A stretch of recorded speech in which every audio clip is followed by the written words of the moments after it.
everyone fine. ರಾಜ್ಯದಲ್ಲಿ dengue ಜೊತೆಗೆ ಶುರುವಾಗಿದೆ ಜಿಕಾ ವೈರಸ್ನ ಆತಂಕ. ಇಡೀ ಸೊಳ್ಳೆ ಕಚ್ಚುವುದರಿಂದ ಹರಡುವ ಜಿಕಾ ಸೋಂಕು. ಹಗಲು ಹೊತ್ತಲ್ಲಿ ಸೊಳ್ಳೆಗಳು ಕಚ್ಚುವುದರಿಂದ ಹರಡುವ ರೋಗ. ಈಗಾಗಲೇ ಜಿಕಾ ವೈರಸ್ಗೆ ಶಿವಮೊಗ್ಗದ ವೃದ್ಧ ಬಲಿಯಾಗಲಾಗಿದೆ. ಜಿಕಾ ಬಗ್ಗೆ ಮುಂಜಾಗ್ರತವಾಗಿ ಇರುವಂತೆ ಆರೋಗ್ಯ ಇಲಾಖೆ ಕೂಡ ಸೂಚನೆಯನ್ನ ನೀಡಿದೆ. ಆರೋಗ್ಯ ಇಲಾಖೆಯಿಂದ ಹೆಲ್ತ್ ಗೈಡ್ಲೈನ್ಸ್ ಅನ್ನ ಬಿಡುಗಡೆ ಕೂಡ ಮಾಡಲಾಗಿದೆ. ನೋಡಿ, ಸಾಕಷ್ಟು ಪ್ರಕರಣಗಳು ಬೆಳಕಿಗೆ ಬರ್ತಾ ಇದೆ. ಒಂದ್ ಕಡೆಯಲ್ಲಿ ಡೆಂಗ್ಯೂ ಪ್ರಕರಣ, ಇನ್ನೊಂದು ಕಡೆಯಲ್ಲಿ ಜಿಕಾ ವೈರಸ್, ಮತ್ತೊಂದು ಕಡೆಯಲ್ಲಿ ಇಲಿ ಜ್ವರ. ಹೀಗೆ ಸಾಕಷ್ಟು ಪ್ರಕರಣಗಳು ಈಗ ಕಾಣಿಸ್ಕೊಳ್ತಾ ಇರುವಂತದ್ದು. ಮಳೆಗಾಲ ಪ್ರಾರಂಭ ಆಗಿರೋದ್ರಿಂದ ಸೊಳ್ಳೆಗಳ ಕಾಟ ಕೂಡ ಜಾಸ್ತಿ ಆಗಿದೆ. ಈ ಸೊಳ್ಳೆಗಳಿಂದ ಇನ್ನಿಲ್ಲದಂತ ಕಾಯಿಲೆಗಳು ಬರ್ತಾ ಇದೆ. ಈ ನೀರು ನಿಂತಲ್ಲೇ ನಿಂತಿರುವಂತದ್ದು ಅಥವಾ ಕೊಳಚೆ ನೀರು, ಇದೆಲ್ಲವೂ ಕೂಡ ನಮ್ಮ ಆರೋಗ್ಯದ ಮೇಲೆ ಇನ್ನಿಲ್ಲದಂತೆ ಪರಿಣಾಮವನ್ನು ಬೀರ್ತಾ ಇದೆ. ಬ್ಯಾಕ್ ಟು ಬ್ಯಾಕ್ ಹಲವು ಕಾಯಿಲೆಗಳು ಕಾಣಿಸ್ಕೊಳ್ತಾ ಇದೆ. ಹುಷಾರಿಲ್ಲ ಅಂತ ಟ್ರೀಟ್ಮೆಂಟ್ ಅನ್ನ ತೆಗೆದುಕೊಳ್ಳೋಕೆ ಹೋದ್ರೆ ಯಾವ್ದಾದ್ರೂ ಒಂದು ವೈರಸ್ ಅಟ್ಯಾಕ್ ಆಗಿದೆ ಅನ್ನೋದು ಗೊತ್ತಾಗ್ತಾ ಇದೆ. ಹಾಗಾಗಿ ಸಾಕಷ್ಟು ಎಚ್ಚರಿಕೆಯಿಂದ ಇರಬೇಕಾಗತ್ತೆ. ಈಗಾಗಲೇ ಒಂದ್ ಕಡೆಯಲ್ಲಿ ಡೆಂಗ್ಯೂ ಪ್ರಕರಣ ಯಾವ ರೀತಿಯಾಗಿ ದಿನದಿಂದ ದಿನಕ್ಕೆ ಜಾಸ್ತಿ ಆಗ್ತಾ ಇದೆ ಅನ್ನೋದನ್ನ ಗಮನಿಸ್ತಾ ಇದ್ದೀವಿ. ಇಲಿ ಜ್ವರ ಪ್ರಕರಣಗಳು ಕೂಡ ಈಗ ಕಾಣಿಸ್ಕೊಳ್ತಾ ಇದೆ. ಅದರ ನಡುವೆ ಜಿಕಾ ವೈರಸ್ ಕೂಡ ಪತ್ತೆ ಆಗ್ತಾ ಇದೆ. ಕಳೆದ ವರ್ಷ ಆದ್ರೆ ಹಿಂದಿನ ವರ್ಷ ಎಲ್ಲ ಕರೋನಾದಿಂದ ಬಹಳಷ್ಟು ಸಮಸ್ಯೆಯನ್ನ ಎದುರಿಸಿದ್ವಿ. ಆ ಸಮಸ್ಯೆ ಈಗಲೂ ಕೂಡ ಕೆಲವರಿಗೆ ಆರೋಗ್ಯದ ಮೇಲೆ ಪರಿಣಾಮ ಬೀರಿ ಇನ್ನೊಂದಷ್ಟು ಸಮಸ್ಯೆಗಳನ್ನ ಹುಟ್ಟಾಕ್ತಾ ಇದೆ. ಮತ್ತು ಕೋವಿಡ್ ಸಂದರ್ಭದಲ್ಲಿ ನಮ್ಮವರನ್ನ ಹಲವು ಜನರನ್ನ ಕಳ್ಕೊಂಡಿದ್ದು ಕೂಡ ಇದೆ. ಈ ಬಾರಿ ಕರೋನಾ ವೈರಸ್ ಇಲ್ಲ ಅಂತ ನೆಮ್ಮದಿಯ ನಿಟ್ಟುಸಿರನ್ನ ಬಿಡ್ತಾ ಇದ್ವಿ. ಆದ್ರೆ ಇದೀಗ ಬ್ಯಾಕ್ ಟು ಬ್ಯಾಕ್ ಹೊಸ ಹೊಸ ವೈರಸ್ಗಳು ಪ್ರತ್ಯಕ್ಷವಾಗ್ತಾ ಇದೆ. ಅದಲ್ಲದೆ ಡೆಂಗ್ಯೂ ಹಾವಳಿ ರಾಜ್ಯದಲ್ಲಿ ಮಿತಿ ಮೀರಿ ಹೋಗಿದೆ. ಅದರ ಜೊತೆಗೆ ಜಿಕಾ ವೈರಸ್ ಕೂಡ. ಹಾಗಾಗಿ ಬಹಳ ಎಚ್ಚರಿಕೆಯಿಂದ ಇರೋದಕ್ಕೆ ಆರೋಗ್ಯ ಇಲಾಖೆ ಕೂಡ ಸೂಚನೆಯನ್ನ ನೀಡ್ತಾ ಇದೆ. ನೋಡಿ, ಜ್ವರ, ತಲೆನೋವು, ಕಣ್ಣು ಕೆಂಪಾಗುವಿಕೆ, ದದ್ದುಗಳು, ಕೀಲು ಮತ್ತು ಸ್ನಾಯುಗಳಲ್ಲಿ ನೋವು 2 ರಿಂದ 7 ದಿನಗಳವರೆಗೆ ಈ ರೋಗದ ಲಕ್ಷಣಗಳು ಇದ್ದೇ ಇರತ್ತೆ. ಜನಿಸಿದ ಶಿಶುವಿನ ತಲೆಯ ಗಾತ್ರದಲ್ಲಿ ಕಡಿಮೆ ಬೆಳವಣಿಗೆ ಆಗುತ್ತೆ. ಮುಂಜಾಗ್ರತವಾಗಿ ನಾವು ಸಾಕಷ್ಟು ಎಚ್ಚರಿಕೆಯನ್ನ ವಹಿಸುವುದಂತದ್ದು ಸೂಕ್ತ. ಇಲ್ಲ ಅಂತಂದ್ರೆ ಜೀವನೇ ಕಳೆದುಕೊಳ್ಳುವಂತ ಸಾಧ್ಯತೆಗಳೇ ಇರುತ್ತೆ. ಹಾಗಾಗಿ ಅಲರ್ಟ್ ಆಗಿರಿ ಅನ್ನುವಂತ ಸೂಚನೆಯನ್ನ ಆರೋಗ್ಯ ಇಲಾಖೆಯಿಂದ ಕೊಡ್ಲಾಗ್ತಾ ಇದೆ. ಯಾವ್ದಾದ್ರು ಚಿಕ್ಕ ಜ್ವರ ಕಾಣಿಸ್ಕೊಂಡ್ರು, ಚಳಿ, ಜ್ವರ, ಮೈಕೈ ನೋವು, ವಾಂತಿ, ಬೇದಿ, ತಲೆ ಸುತ್ತು, ತಲೆನೋವು, ಸುಸ್ತು, ಇದ್ಯಾವುದೇ ಕಾಣಿಸ್ಕೊಂಡ್ರು ನೆಗ್ಲೆಕ್ಟ್ ಮಾಡಬೇಡಿ. 1 ದಿನ 2 ದಿನ ಬಿಟ್ಟು ನೋಡೋಣ, 3 ದಿನ ನೋಡೋಣ, 4 ದಿನ ನೋಡೋಣ ಅಂತ ಕಾಯೋದಕ್ಕೆ ಹೋಗ್ಲೇಬೇಡಿ. ನಾರ್ಮಲ್ ಜ್ವರ ಆದ್ರೆ, ವೈರಲ್ ಫೀವರ್ ಆದ್ರೆ ಟ್ರೀಟ್ಮೆಂಟ್ ಅನ್ನ ಅವರೇ ಕಳಿಸ್ತಾರೆ. ಇದೊಂದು ವೈರಲ್ ಫೀವರ್, ಹೆದರಿಕೆ ಪಡುವಂತ ಅವಶ್ಯಕತೆ ಇಲ್ಲ ಅಂತ ಒಂದು ಮಾತ್ರೆ, ಒಂದು ಇಂಜೆಕ್ಷನ್ ಕೊಟ್ಟು ಕಳಿಸ್ತಾರೆ. ಹಾಗಂತ ನೀವು ಮನೆಯಲ್ಲೇ ಮದ್ದು ಮಾಡಿಕೊಂಡು ಅಥವಾ ನಿಮಗೆ ಗೊತ್ತಿರುವಂತ ಟ್ಯಾಬ್ಲೆಟ್ ಅನ್ನು ತೆಗೆದುಕೊಂಡು ಜೀವಕ್ಕೆ ಸಂಚಕಾರವನ್ನು ತಂದ್ಕೊಳ್ಬೇಡಿ. ಹಾಸ್ಪಿಟಲ್ಗೆ ಹೋಗಿ ಏನೇನು ಸಮಸ್ಯೆ ಇದೆ, ಯಾವ ತರ ಆರೋಗ್ಯದ ಮೇಲೆ ಪರಿಣಾಮ ಬೀರ್ತಾ ಇದೆ, ಏನ್ ಲಕ್ಷಣ ಇದೆ, ಅದನ್ನೆಲ್ಲ ಮುಕ್ತವಾಗಿ ವೈದ್ಯರ ಬಳಿ ಚರ್ಚಿಸಿ. ಮತ್ತು ಸಾಕಷ್ಟು ಮುಂಜಾಗ್ರತಾ ಕ್ರಮಗಳು ಅಂತ ಇದೆ, ಆ ಮುಂಜಾಗ್ರತಾ ಕ್ರಮಗಳನ್ನ ಕೈಗೊಳ್ಳಿ. ಹಾಗಿದ್ರೆ ಮುಂಜಾಗ್ರತಾ ಕ್ರಮಗಳು ಏನು ಅಂತ ನೋಡೋದಾದ್ರೆ, ಸೊಳ್ಳೆಗಳ ಉತ್ಪತ್ತಿ ತಾಣಗಳನ್ನ ನಾಶಪಡಿಸಬೇಕು.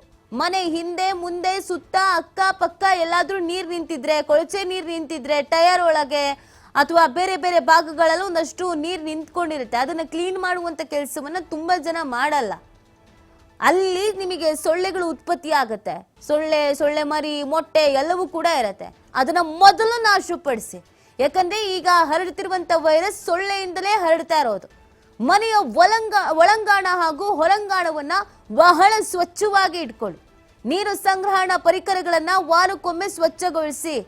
ನೀವು ಕುಡಿಯುವಂತ ನೀರನ್ನ ಸಂಗ್ರಹಿಸಿ ಇಟ್ಕೊಳ್ತಿರಲ್ಲ, ಆ ಬಾಟಲ್ ಆಗಿರ್ಬಹುದು, ಆ ಕೊಡಪಾನ ಆಗಿರ್ಬಹುದು, ಆ ಟ್ಯಾಂಕ್ ಆಗಿರ್ಬಹುದು, ಆ ಸಿಂಟೆಕ್ಸ್ ಆಗಿರ್ಬಹುದು, ಯಾವುದೇ ಆಗಿರ್ಲಿ, ವಾರಕ್ಕೆ ಒಮ್ಮೆ ಸ್ವಚ್ಛಗೊಳಿಸಿ. ಅಟ್ಲೀಸ್ಟ್ ನಿಮ್ಮ ಕೈಲಿ ಸಾಧ್ಯ ಆದ್ರೆ 2 ದಿನಕ್ಕೊಂದ್ಸತಿ, 3 ದಿನಕ್ಕೊಂದ್ಸತಿ ಸ್ವಚ್ಛಗೊಳಿಸಿ. ಇಲ್ಲ ಅಂತಂದ್ರೆ ವಾರಕ್ಕೊಮ್ಮೆ ಆದ್ರೂ ಸ್ವಚ್ಛಗೊಳಿಸಿ.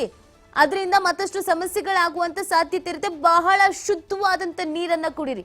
ಆದಷ್ಟು ಕಾಯಿಸಿ ಆರಿಸಿದ ನೀರನ್ನ ಕುಡಿಯೋದು ಬೆಟರ್. ಯಾಕಂದ್ರೆ ಈ ನೀರಿನಿಂದ ಸಮಸ್ಯೆಗಳು ಹೆಚ್ಚಾಗ್ತಾ ಇದೆ. ಒಂದು, ಮನೆಯ ಹೊರಗಡೆ ಮತ್ತು ಮನೆಯ ಒಳಗಡೆ ಇರುವಂತ ಕೆಟ್ಟ ಆದಂತ ನೀರಿಂದಲೂ ಕೂಡ ಈ ಸಮಸ್ಯೆ ಆಗುತ್ತೆ. ಮತ್ತು ನಾವು ಕುಡಿಯೋ ನೀರು ಕೂಡ ಬಹಳ ಶುದ್ಧವಾಗಿರ್ಬೇಕು. ಈಗ ಯಾವ ಚರಂಡಿ ನೀರು ಯಾವ ಮಾಮೂಲಿ ನಾವು ಕುಡಿಯೋ ನೀರಿಗೆ ಮಿಕ್ಸ್ ಆಗಿ ಬರ್ತಾ ಇರುತ್ತೋ ಗೊತ್ತಿರಲ್ಲ. ಮಳೆಗಾಲ ಆಗಿರೋದ್ರಿಂದ ಸ್ವಲ್ಪ ಕ್ರಾಸ್ ಕನೆಕ್ಷನ್ ಆಗಿದ್ರು ಕೂಡ ಸಮಸ್ಯೆ ಆಗುತ್ತೆ. ಆ ಕಾರಣಕ್ಕಾಗಿ ನೀರು ಸಂಗ್ರಹ ಮಾಡೋ ಎಲ್ಲಾ ಪರಿಕರಗಳನ್ನ ಮುಚ್ಚಿಡುವುದು ವಾಸಿ. ಎಲ್ಲಿಯೂ ನೀರು ನಿಲ್ಲದಂತೆ ಎಚ್ಚರ ವಹಿಸಿ ಸ್ವಯಂ ರಕ್ಷಣಾ ವಿಧಾನಗಳನ್ನ ಅನುಸರಿಸಬೇಕು. ಸೊಳ್ಳೆ ಪರದೆ, ಸೊಳ್ಳೆ ನಿರೋಧಕಗಳನ್ನ ಉಪಯೋಗಿಸಿ. ಸೋಂಕು ದೃಢಪಟ್ರೆ ಏನು ಮಾಡಬೇಕು ಅನ್ನೋದು ಆತಂಕ ಇರುತ್ತೆ ಅಲ್ವಾ, ಅದಕ್ಕೂ ಕೂಡ ಉತ್ತರವನ್ನ ಕೊಡ್ತಾ ಹೋಗ್ತೀವಿ. ಆದಷ್ಟು ನೀವು ಸೊಳ್ಳೆಯನ್ನ ಅವಾಯ್ಡ್ ಮಾಡಿ. ಮನೆಯಲ್ಲಿ ಸೊಳ್ಳೆ ಪರದೆಯನ್ನ ಹಾಕಿಕೊಂಡೇ ನೀವು ನಿದ್ರೆ ಮಾಡೋದು ಬೆಟರು. ಮತ್ತು ಸೊಳ್ಳೆ ಆಗದಂತೆ ನೋಡಿಕೊಳ್ಳೋದು ವಾಸಿ.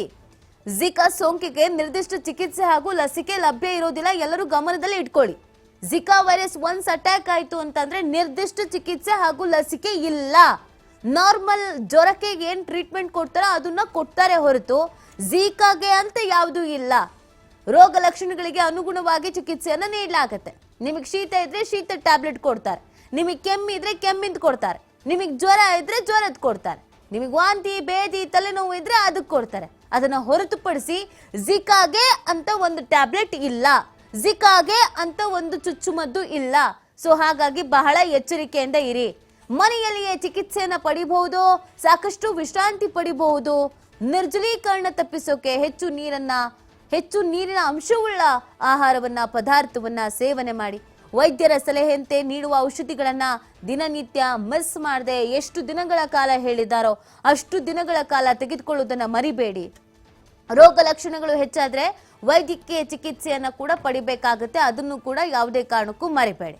ನಿಮ್ಗೇನಾದ್ರು ನಿಧಾನವಾಗಿ ಅಥವಾ ಲೈಟ್ ಆಗಿ ಜ್ವರ ಕಾಣಿಸ್ಕೊಳ್ತಾ ಇದೆ, ಕೆಮ್ಮಿದೆ, ಶೀತ ಇದೆ, ಬಿಟ್ಟು ಬರ್ತಾ ಇದೆ, ಕಮ್ಮಿ ಆಗಿತ್ತು ಮತ್ ಬಂದಿದೆ, ಈಗ ಮತ್ ಕಮ್ಮಿ ಆಗತ್ತೆ, ಈ ತರ ಏನಾದ್ರು ಲಕ್ಷಣಗಳಿದ್ರೆ ಅಥವಾ ನಿರಂತರವಾಗಿ ಒಂದು 15 ದಿನದಿಂದ ಜ್ವರ ಬಿಟ್ಟೇ ಇಲ್ಲ, ಕೆಮ್ತಾನೆ ಇದೀವಿ, ಶೀತ ಹಾಗೇ ಇದೆ, ಒಂಥರ ಸುಸ್ತಾಗ್ತಾ ಇದೆ, ಮೈ ಕೈ ನೋವಿದೆ, ಜಾಯಿಂಟ್ಸ್ ಪೇನ್ ಇದೆ, ಈ ತರ ಕಾಣಿಸ್ಕೊಂಡ್ರು ಕೂಡ ಹಾಸ್ಪಿಟಲ್ಗೆ ಹೋಗಿ ಟ್ರೀಟ್ಮೆಂಟ್ ಅನ್ನ ತೆಗೆದುಕೊಳ್ಳೋದನ್ನ ಮರಿಬೇಡಿ. ಈ ಬಗ್ಗೆ ಮತ್ತಷ್ಟು ಮಾಹಿತಿಯನ್ನ ನೀಡ್ತಾರೆ ನಮ್ಮ ಪ್ರತಿನಿಧಿ ಕಾರ್ತಿಕ್. ಈ ಬಾರಿ ಅದ್ಯಾಕೋ ಗೊತ್ತಿಲ್ಲ, ಬ್ಯಾಕ್ ಟು ಬ್ಯಾಕ್ ಹೊಸ ಕಾಯಿಲೆಗಳೆಲ್ಲ ಬರ್ತಾ ಇದೆ. ಡೆಂಗ್ಯೂ ಪ್ರಕರಣ ಹೆಚ್ಚಾಗಿದೆ, ಜಿಕಾ ವೈರಸ್ ಹಾವಳಿ ಇದೆ, ಇಲಿ ಜ್ವರ ಅಂತ ಬೇರೆ ಹೇಳ್ತಾ ಇದ್ದಾರೆ, ಮೆದುಳು ಜ್ವರ ಅಂತ ಬೇರೆ ಹೇಳ್ತಾ ಇದ್ದಾರೆ. ಸೊ ಯಾವ ರೀತಿಯಾದಂತ ಸಮಸ್ಯೆಯನ್ನ ಎದುರಿಸಬೇಕಾಗಿದೆ, ಯಾವ್ಯಾವ ಕಾಯಿಲೆಗಳಿದೆ, ಏನೇನ್ ಲಕ್ಷಣ? ನಿತಿ, ಡೆಂಗ್ಯೂ ಕೇಸ್ನ ಬೆನ್ನಲ್ಲೇ ಇದೀಗ ಜಿಕಾ ವೈರಸ್ ಭೀತಿಯು ಕೂಡ ರಾಜ್ಯದಲ್ಲಿ ಉಂಟಾಗಿರುವಂತದ್ದು. ಅಂದ್ರೆ ಶಿವಮೊಗ್ಗದಲ್ಲಿ ಈಗಾಗಲೇ ವೃದ್ಧನೊಬ್ಬ ಜಿಕಾ ವೈರಸ್ ಇಂದಾಗಿ ಸಾವನ್ನಪ್ಪಿರುವಂತದ್ದು ಈಗಾಗಲೇ ಆರೋಗ್ಯ ಇಲಾಖೆ ದೃಢಪಡಿಸಿದೆ. ಜಿಕಾ ವೈರಸ್ ಇಂದಾಗಿ ಆ ವ್ಯಕ್ತಿ ಸಾವನ್ನಪ್ಪಿದ್ದಾನೆ ಅನ್ನುವಂಥದ್ದು. ಹಾಗಾಗಿ ಈಗ ಜಿಕಾ ವೈರಸ್ ಭೀತಿಯು ಕೂಡ ಉಂಟಾಗಿರುವಂತಹ ಹಿನ್ನೆಲೆಯಲ್ಲಿ ಜನರಿಗೆ ಅವೇರ್ನೆಸ್ ಅನ್ನು ಮೂಡಿಸಬೇಕು ಅನ್ನುವಂತ ನಿಟ್ಟಿನಲ್ಲಿ ಈಗಾಗಲೇ ಆರೋಗ್ಯ ಇಲಾಖೆ ಗೈಡ್ಲೈನ್ಸ್ ಅನ್ನು ಕೂಡ ಬಿಡುಗಡೆ ಮಾಡಿರುವಂತದ್ದು. ಜಿಕಾ ವೈರಸ್ ನ ಗುಣಲಕ್ಷಣಗಳು ಯಾವ ರೀತಿ ಇರುತ್ತವೆ, ಜೊತೆಗೆ ಜಿಕಾ ವೈರಸ್ ಬಂದಂತ ಸಂದರ್ಭದಲ್ಲಿ ಯಾವ ರೀತಿಯಾಗಿ ಎಚ್ಚರಿಕೆಯನ್ನು ವಹಿಸಬೇಕು ಅನ್ನುವಂತ ಒಂದು ನಿಟ್ಟಿನಲ್ಲೂ ಕೂಡ ಈಗಾಗಲೇ ಗೈಡ್ಲೈನ್ಸ್ ಅನ್ನು ಬಿಡುಗಡೆ ಮಾಡಿದೆ. ಜೊತೆಗೆ ಏನು ಇಡೀ ಸೊಳ್ಳೆಯಿಂದಲೇ ಈ ಒಂದು ಡೆಂಗ್ಯೂ ಮತ್ತು ಜಿಕಾ ವೈರಸ್ ಬರುವಂತ ಹಿನ್ನೆಲೆಯಲ್ಲಿ ಸೊಳ್ಳೆ ಉತ್ಪತ್ತಿಯನ್ನು ತಡೆಯೋದಕ್ಕೆ ಸಾರ್ವಜನಿಕರು ಕೂಡ ಎಲ್ಲ ರೀತಿಯಲ್ಲಿ ಸಹಕಾರವನ್ನು ಮಾಡಬೇಕು. ಜೊತೆಗೆ ಸ್ವಚ್ಛತೆಯನ್ನ ತಮ್ಮ ಸುತ್ತಮುತ್ತಲಿನ ಪರಿಸರದಲ್ಲಿ ಕಾಪಾಡಬೇಕು ಅನ್ನುವಂತ ಒಂದು ಸಂದೇಶವನ್ನ ಈಗಾಗಲೇ ಆರೋಗ್ಯ ಇಲಾಖೆ ಕೊಟ್ಟಿರುವಂತದ್ದು. ಅಂದ್ರೆ ಪ್ರಮುಖವಾಗಿ ಇಡೀ ಸೊಳ್ಳೆಗಳ ಇಂದಲೇ ಈ ಒಂದು ಜಿಕಾ ವೈರಸ್ ಕೂಡ ಬರ್ತಾ ಇರುವಂತದ್ದು. ಈಗಾಗಲೇ ಡೆಂಗ್ಯೂ ಕೇಸ್ಗಳು ಕೂಡ ದಿನಕ್ಕೆ ಉಲ್ಬಣ ಆಗ್ತಾನೆ ಇದಾವೆ. ಹಾಗಾಗಿ ಈಗ ಅದರ ಜೊತೆಗೆ ಈಗ ಜಿಕಾ ವೈರಸ್ ಕೇಸ್ ಕೂಡ ಬಂದಿರುವಂತ ಹಿನ್ನೆಲೆಯಲ್ಲಿ ಇದನ್ನು ಕೂಡ ತಡೆಯೋದಕ್ಕೆ ಆರೋಗ್ಯ ಇಲಾಖೆ ಸನ್ನದ್ಧವಾಗಿರುವಂತದ್ದು. ಅದನ್ನ ವೈರಸ್ ಅನ್ನ ಸೋಂಕು ಕೂಡ ಹೆಚ್ಚಾಗುವಂತ ಸಾಧ್ಯತೆ ಇರುವಂತ ಹಿನ್ನೆಲೆಯಲ್ಲಿ ಪ್ರಮುಖವಾಗಿ ತಾವೆಲ್ಲರೂ ಕೂಡ ಎಚ್ಚರಿಕೆಯನ್ನು ವಹಿಸಬೇಕು. ಜೊತೆಗೆ ಸೊಳ್ಳೆಯನ್ನ ಕಡಿಸ್ಕೊಳ್ಬಾರದು. ಹಾಗಾಗಿ ನೀವು ಸೊಳ್ಳೆ ಪರದೆಗಳನ್ನು ಕೂಡ ಬಳಕೆಯನ್ನ ಮಾಡಿ ಅನ್ನುವಂತ ಒಂದು ಈಗಾಗಲೇ ಸಂದೇಶವನ್ನು ಕೂಡ ಆರೋಗ್ಯ ಇಲಾಖೆ ಕೊಟ್ಟಿರುವಂತದ್ದು. ಜೊತೆಗೆ ಈ ಒಂದು ಸೋಂಕು ಬಂದಂತ ಸಂದರ್ಭದಲ್ಲಿ ಸಾಕಷ್ಟು ಅಪಾಯಕಾರಿಯೂ ಕೂಡ ಆಗಿರುತ್ತೆ. ಗರ್ಭಿಣಿಯ ಈ ಒಂದು ಸೋಂಕು ಬಂತು ಅಂತಂದ್ರೆ ಹುಟ್ಟುವಂತ ಮಗುವಿಗೆ ಈ ಒಂದು ಸೋಂಕಿನಿಂದಾಗಿ ಸಾಕಷ್ಟು ಸಮಸ್ಯೆಗಳು ಉಂಟಾಗುವಂತ ಸಾಧ್ಯತೆಗಳಿರ್ತವೆ. ಹುಟ್ಟುವಂತ ಮಗುವಿನ ತಲೆಯ ಗಾತ್ರ ಚಿಕ್ಕದಾಗಿರುವಂತ ಒಂದು ಸಾಧ್ಯತೆಗಳು ಕೂಡ ಇರ್ತವೆ. ಹಾಗಾಗಿ ಇದನ್ನು ಕೂಡ ನಾವು ಅಂದ್ರೆ ಹೆಚ್ಚು ಪರಿಣಾಮವನ್ನು ಬೀರದೇ ಇರತಕ್ಕಂತ ವೈರಸ್ ಅನ್ನುವಂತ ಕಾರಣಕ್ಕಾಗಿ ನೆಗ್ಲೆಕ್ಟ್ ಕೂಡ ಮಾಡೋದಕ್ಕಾಗೋದಿಲ್ಲ. ಹಾಗಾಗಿ ಎಲ್ಲರೂ ಕೂಡ ಎಚ್ಚರಿಕೆಯಿಂದ ಇರಬೇಕು. ಜೊತೆಗೆ ನಿರ್ಜಲೀಕರಣ ಆಗುವಂತ ಸಾಧ್ಯತೆಗಳು ಇರ್ತಕ್ಕಂತ ಹಿನ್ನೆಲೆಯಲ್ಲಿ ಹೆಚ್ಚೆಚ್ಚು ನೀರನ್ನ ಕುಡಿಯೋದಕ್ಕೂ ಕೂಡ ಈಗಾಗಲೇ ಆರೋಗ್ಯ ಇಲಾಖೆ ಜನರಿಗೆ ಸೂಚನೆಯನ್ನು ಕೂಡ ಕೊಟ್ಟಿರುವಂತದ್ದು.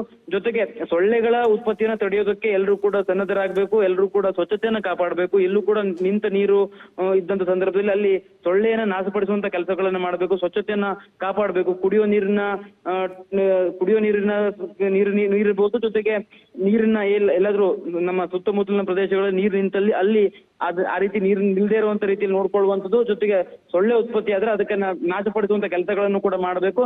ಕಾಲಕ್ಕೆ ಆರೋಗ್ಯ ಇಲಾಖೆ ಹೊರಡಿಸುವಂತ ಮುಂಜಾಗ್ರತಾ ಕ್ರಮಗಳನ್ನು ಕೂಡ ಅನುಸರಿಸುವಂತೆ ಈಗಾಗಲೇ ಆರೋಗ್ಯ ಇಲಾಖೆ ಸೂಚನೆಯನ್ನು ಕೊಟ್ಟಿರುವಂತದ್ದು ನೀತಿ. ಓಕೆ, ಥ್ಯಾಂಕ್ ಯು ಕಾರ್ತಿಕ್ ತಮ್ಮೆಲ್ಲ ಡೀಟೇಲ್ಸ್ಗಾಗಿ.